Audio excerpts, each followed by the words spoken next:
Hello students, in basic statistics, we are studying measures of dispersion, and in this category, we are studying standard deviation, and we have already done 3 video lectures on this particular topic, and today's topic is the last one. In this video, we are going to study variance, properties of standard deviation, and in this category, we are studying 2 basic properties of standard deviation: combined standard deviation and standard deviation of n natural numbers. Then we will see a relation between different measures of dispersion, merits of standard deviation, limitations of standard deviation, and finally purpose of measuring dispersion.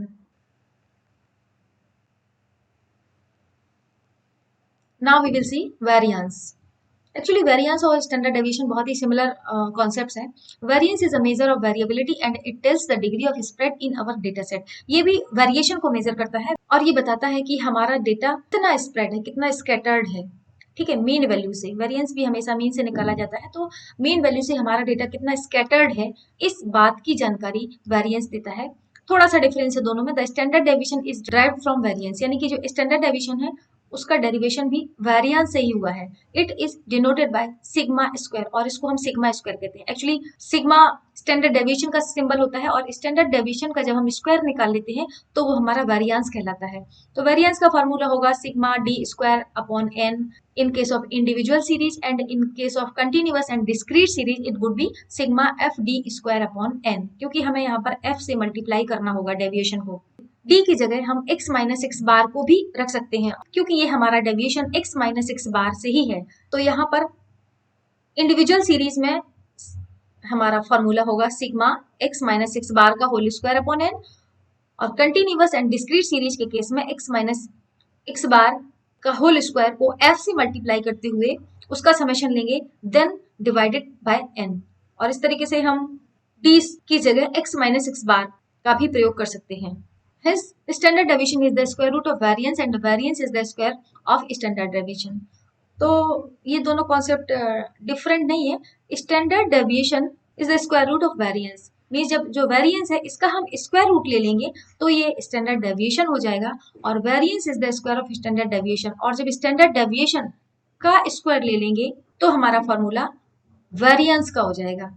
ठीक है, तो दोनों में कोई difference नहीं है. Basically इसका square root लेने से हमें ये मिलेगा और इसका स्क्वायर करने से हमको वेरिएंस मिलेगा. Now it is coefficient of variation. It is a relative measurement of variation. जो वेरिएशन का रिलेटिव मेजरमेंट है वो कोएफिशिएंट ऑफ वेरिएशन कहलाता है. Already we have discussed in previous lectures. It is also known as relative standard deviation. इसको relative standard deviation या सापेक्षिक परमाप विचलन भी कहते हैं. Coefficient of standard deviation measures variation in ratio, whereas coefficient of variation measures variation in percentage. यानी कि हमने जो coefficient of standard deviation निकालना देखा था वो भी वेरिएशन को मेजर करता है, लेकिन वो एक रेशियो है. coefficient of standard deviation equal to sigma divided by X bar. तो जब हम ये निकालते हैं तो ये रेशियो के फॉर्म में आता है. whereas coefficient of variation measures variation in percentage. और अगर हम coefficient of variation निकालते हैं तो जो रेशियो में वैल्यू आती है वो कंपैरिजन करने के लिए उतना अधिक ठीक नहीं रहती है. कई बार पॉइंट्स में आ जाती है और कंपैरिजन करना मुश्किल हो जाता है. तो उसी प्रॉब्लम को शॉर्ट आउट करने के लिए कोएफिशिएंट ऑफ वेरिएशन निकाला जाता है, और इसमें हम इसको 100 से मल्टीप्लाई करके परसेंटेज में कन्वर्ट कर देते हैं. तो ये दोनों ही वेरिएशन को मेजरमेंट करते हैं, लेकिन ये एक रेशियो के फॉर्म में है और इधर ये परसेंटेज के फॉर्म में आता है. Now we will discuss properties of standard deviation.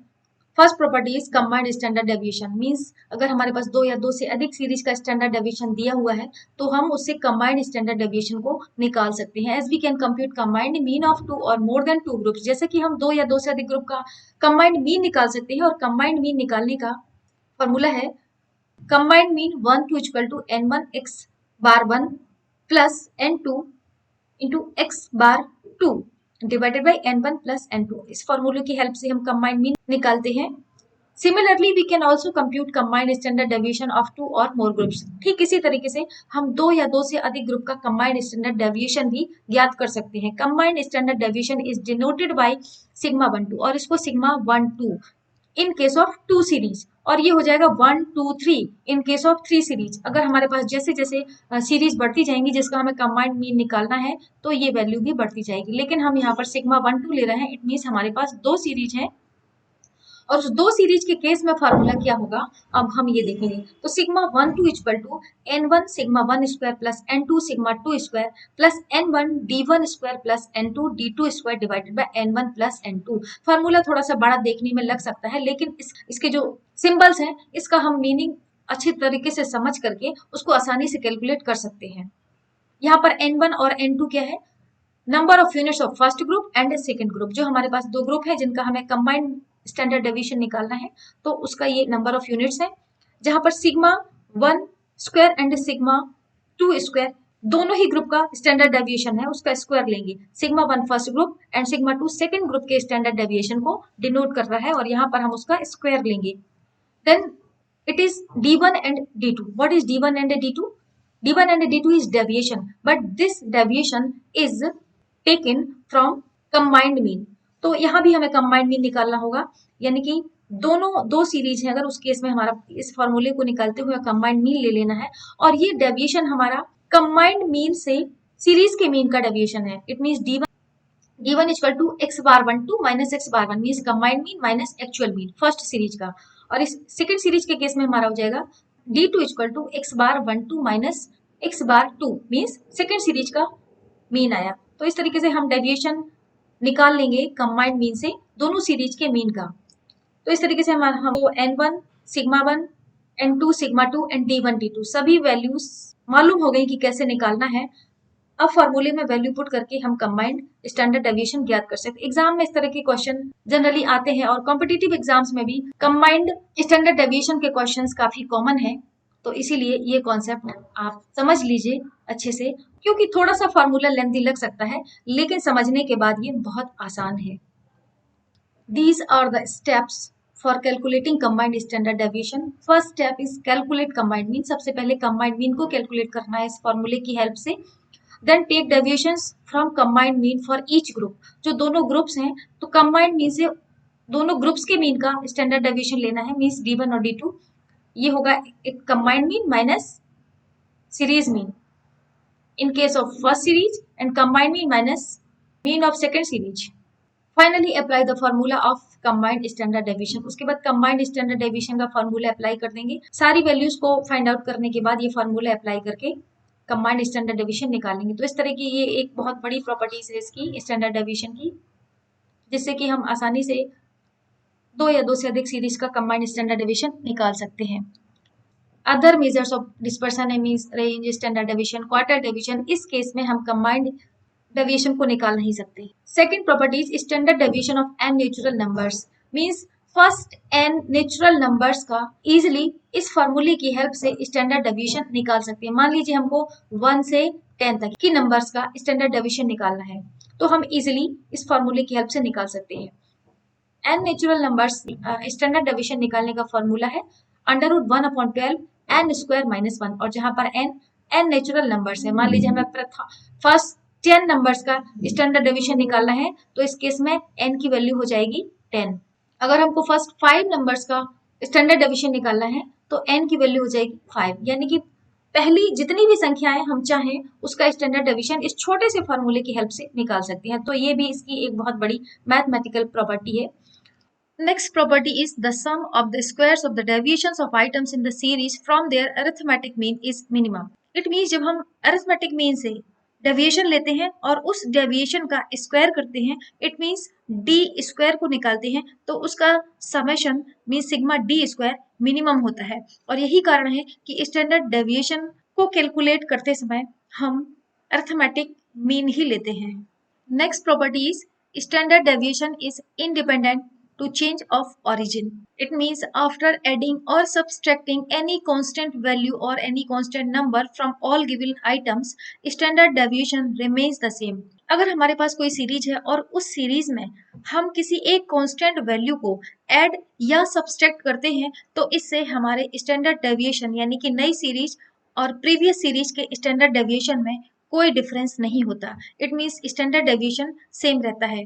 यहाँ पर x1 एक डेटा सीरीज है और इसका वैल्यूज है 5, 15, 25, 35 एंड 45। अगर हम इस सीरीज में 5 को ऐड करते जाएं सभी आइटम से, तो जो नई सीरीज होगी उसकी वैल्यू 10, 20, 30, 40 एंड 50 होगी।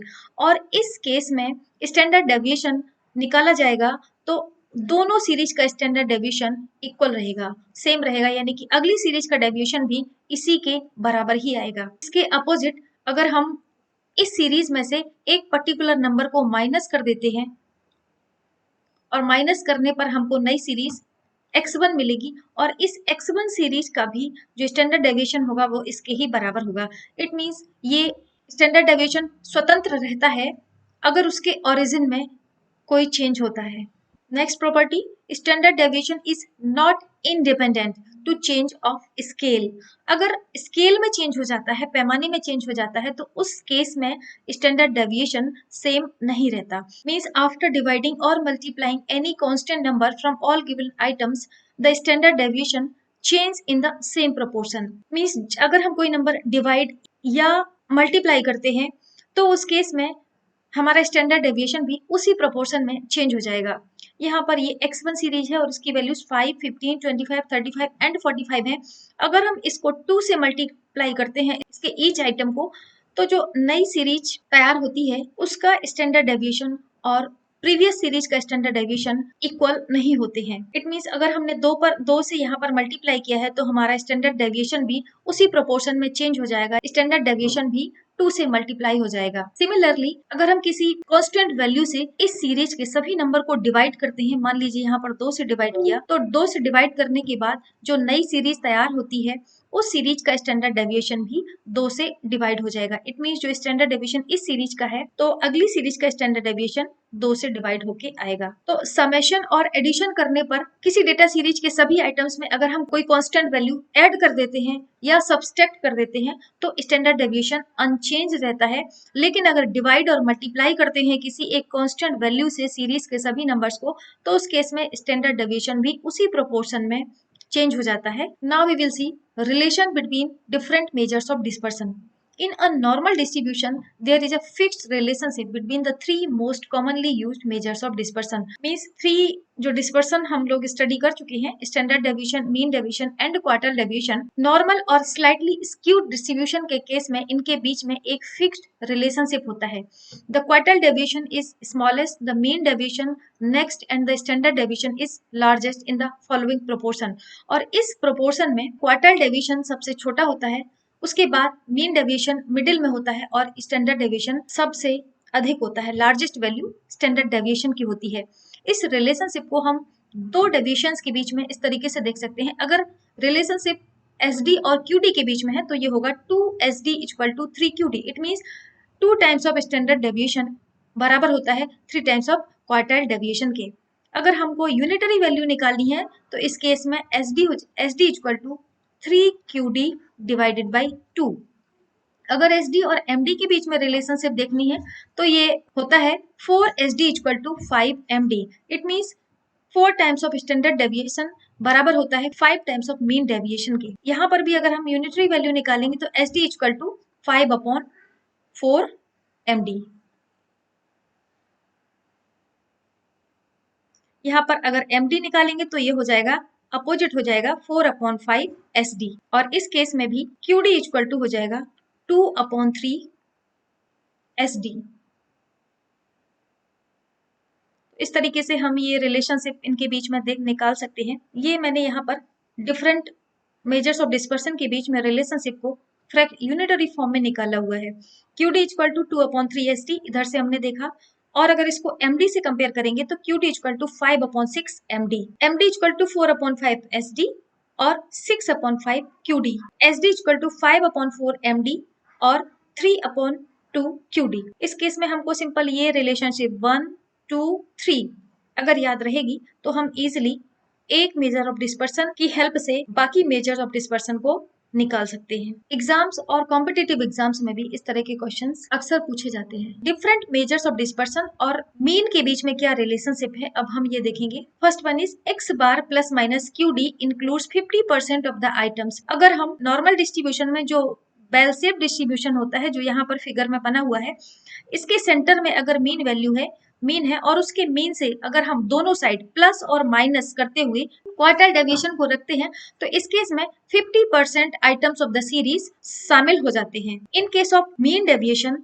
अगर मीन वैल्यू की दोनों साइड मीन डेविएशन को रखा जाता है तो इस केस में 57.51% आइटम्स किसी सीरीज के उसमें शामिल रहते हैं, इंक्लूड हो जाते हैं।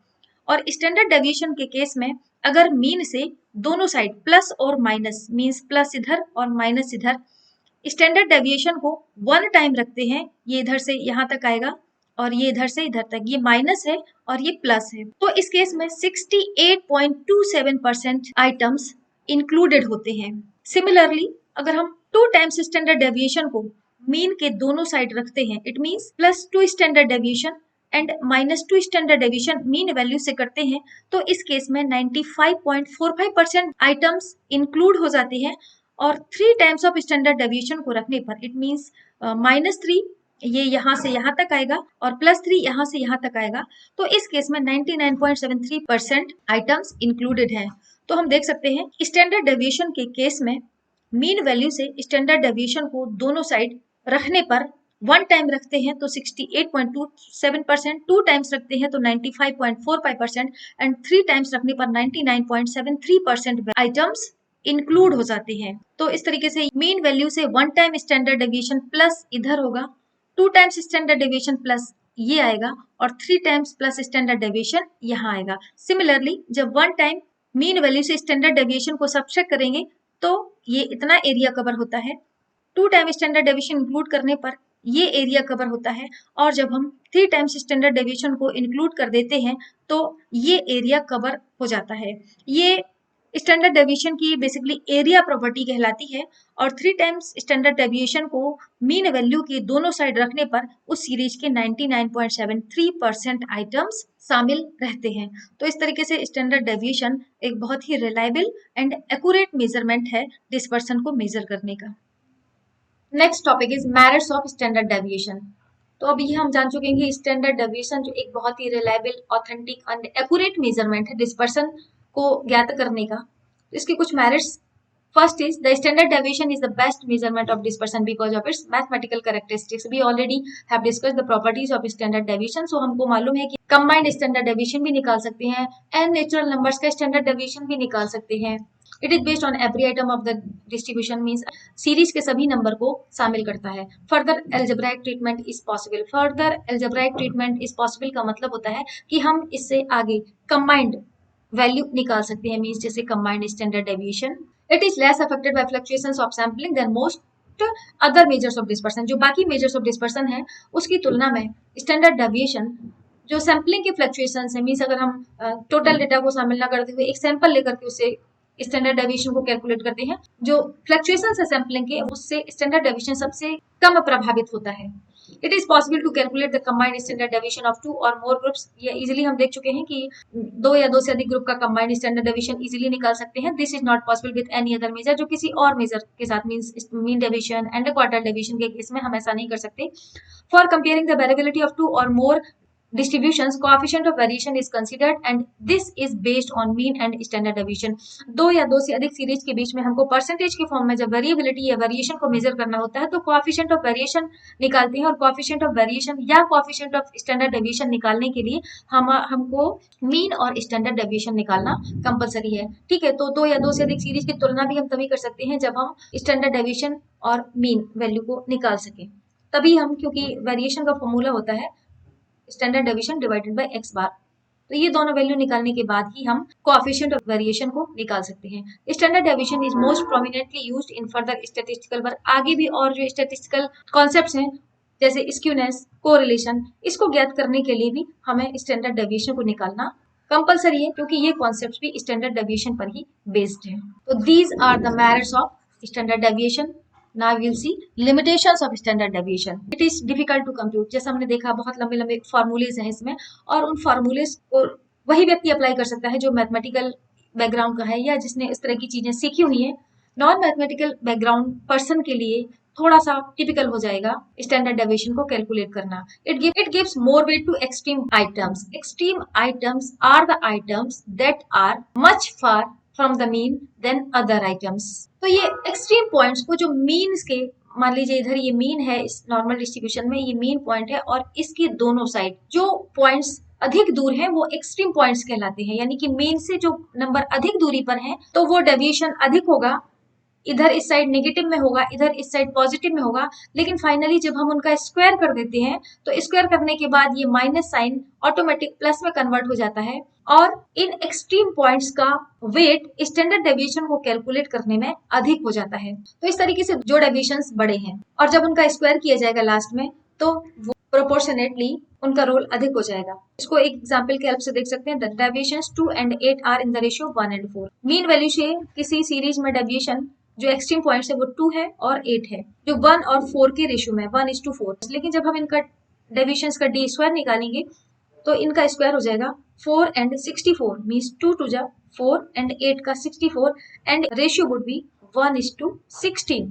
तो हमारा रेशियो 1:16 होगा, लेकिन जो डेविएशन का रेशियो है वो 1:4 है। तो इस तरीके से जो हमारी एक्सट्रीम वैल्यू है मीन्स 8, इसका प्रभाव अधिक होगा। तो ये इसकी लिमिटेशन है कि हमारे जो एक्सट्रीम पॉइंट्स हैं वो अपना इफेक्टिव रोल प्ले करते हैं स्टैंडर्ड डेविएशन के calculation. Now we will see purpose of measuring dispersion. Dispersion को क्यों कैलकुलेट किया जाता है? There are basically two purposes. First is it is one of the most important quantities used to characterize a frequency distribution. Means जब हमें frequency distribution की characteristics को देखना होता है, उसकी विशेषताओं को देखना होता है कि हमारा distribution actually में कैसा है, तो इसके लिए हमें measures of dispersion को find out करना मैंडेटरी है। क्योंकि बहुत सारी ऐसी डेटा सीरीज हो सकती है जिनका मीन वैल्यू सिमिलर हो सकती है, लेकिन वो सीरीज एक्चुअली में सिमिलर नहीं है। जो उनकी जो वैल्यूज हैं वो डिस्पर्स्ड हैं उनकी मीन वैल्यू से।